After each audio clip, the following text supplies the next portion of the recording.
Halo para pendengar, gue baru aja nih nonton anime Jashin-chan Season 3 dan juga Uzaki-chan Season 1 dan Season 2-nya. Kedua anime ini punya satu kesamaan, yaitu sama-sama punya episode iklan. Nah, yang jadi pertanyaan, kok bisa iklan di anime jadi seperti ini? Padahal dulu kayaknya iklan di anime tidak sampai kayak gini. So, mari kita bahas sebentar aja.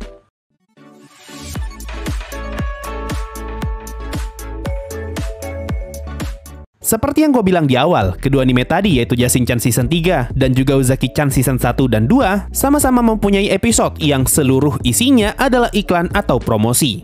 Kalau di anime Jashin-chan Season 3, episode iklannya bisa kita temui dari episode 6 sampai episode 9. Dengan kata lain, sepertiga dari Season 3-nya adalah iklan. Sedangkan di anime Uzaki-chan, episode iklannya bisa kita temui di Season 1 episode 10 dan Season 2 episode 9. Hal ini ngebuat gue heran karena gue belum pernah nemu anime yang punya episode iklan seperti ini. Apalagi iklan itu muncul di anime yang bisa dibilang gak wajar untuk punya iklan seperti itu.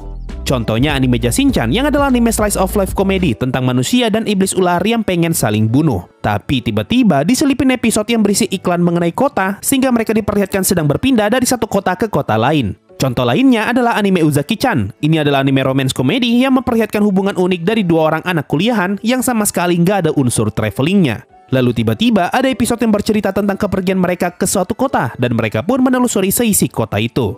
Nah, dari kedua contoh tadi bisa dibilang kalau iklan dalam anime sudah sampai pada tahap bisa mengubah alur cerita suatu anime. Bahkan sampai ngebuat anime harus menyediakan satu episode khusus yang isinya cuma iklan. Beda cerita kalau animenya memang punya unsur jalan-jalan seperti Super Cup, Eurocamp, dan Bakuon. Jadi kita tidak akan heran kalau tiba-tiba ada episode di mana mereka singgah di satu kota dan mempromosikan kota itu. Tapi kalau anime itu nggak punya unsur jalan-jalan seperti Jashin-chan dan Uzaki-chan, tapi tiba-tiba ada episode jalan-jalan, hal ini tentu saja ngebuat feel animenya jadi berubah drastis dan rasanya kita seperti lagi nonton anime yang berbeda. Padahal kalau kita ngomongin iklan dalam anime, biasanya iklan tersebut hanya akan muncul dalam bentuk produk yang dipakai oleh karakter ataupun nama lokasi yang karakter tersebut tempati. Contoh, di anime Your Lie in April, mereka mendapatkan sponsor dari brand Steinway & Sons. Makanya piano yang muncul di anime ini mempunyai logo brand tersebut. Contoh lainnya adalah anime K-On yang mendapatkan bantuan atau sponsor dari kota Toyosato. Makanya versi animenya menggunakan desain gedung sekolah yang ada di kota Toyosato. Nah, kedua anime ini juga sama-sama mempunyai iklan di dalamnya. Tapi bedanya, anime Your Lie in April dan K-On menggunakan pendekatan soft selling, sehingga iklan di dalam animenya sama sekali tidak mengganggu alur ceritanya. Dan mungkin banyak dari kalian yang gak sadar kalau beberapa hal yang gue sebutkan tadi ternyata adalah iklan. Tapi kalau kita ngeliat anime Jashin-chan dan Uzaki-chan, kedua anime ini malah menggunakan pendekatan hard selling. Makanya kita yang nonton bisa langsung sadar kalau episode itu lagi mencoba mengiklankan sesuatu. Kasusnya mirip-mirip kayak iklan di sinetron Indonesia yang tiba-tiba ngeliatin para pemerannya yang lagi minum atau makan produk tertentu. Dan kita yang nonton pasti sadar kalau mereka lagi ngiklan.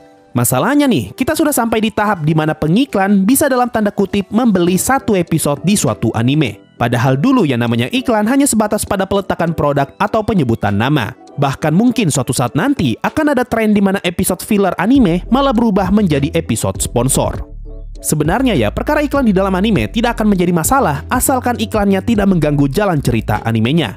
Tapi yang jadi masalah kalau kasusnya seperti anime Jashin-chan Season 3 yang 4 episodenya secara berturut-turut adalah episode iklan atau episode sponsor. Awalnya ya, gue masih bisa menerima episode sponsor itu, tapi lama-kelamaan jatuhnya malah nyebelin dan gue pengen animenya segera kembali seperti biasa. Nah, untungnya gue nonton Season 3 Jashin-chan di saat animenya sudah tamat, jadi gue bisa langsung tamatin animenya hanya sekali nonton dan episode sponsornya pun bisa gue lewati dengan cepat. Tapi buat mereka yang dulunya nonton Jashin-chan Season 3 saat masih ongoing, kemungkinan bakalan kesal karena mereka harus menunggu hingga 5 minggu agar cerita animenya kembali normal. Nah, kenapa hal ini bisa terjadi? Berdasarkan artikel yang gue baca, ini karena di Jepang ada sistem yang disebut Furusato no Zei System. Ini adalah sistem di mana orang Jepang yang tinggal di kota besar bisa mendonasikan pajaknya ke daerah pedesaan. Nah, desa atau kota yang menerima uang pajak bisa menggunakan uang tersebut untuk mempromosikan desanya. Dan salah satu caranya adalah dengan promosi lewat anime. Ini yang jadi alasan kenapa anime Jashin-chan menampilkan 4 episode sponsor dengan 4 lokasi yang berbeda. Karena mereka menerima uang dari 4 kota tersebut. Hal yang serupa mungkin juga terjadi di anime Uzaki-chan Season 1 dan Season 2. Promosi ini tentu saja bertujuan untuk meningkatkan daya minat orang-orang untuk mengunjungi desa yang dipromosikan. Makanya di episode yang berisi promo selalu menampilkan hal-hal menarik yang ada di kota tersebut. Jadi, dengan adanya sistem ini, maka tidak menutup kemungkinan kalau di masa depan nanti akan semakin banyak anime yang mempunyai episode sponsor.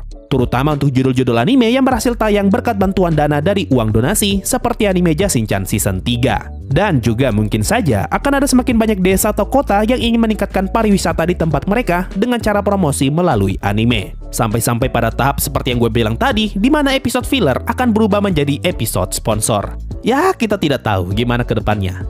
Nah, itu tadi pembahasan singkat mengenai iklan di dalam anime yang menurut gua makin lama nih makin menjadi-jadi.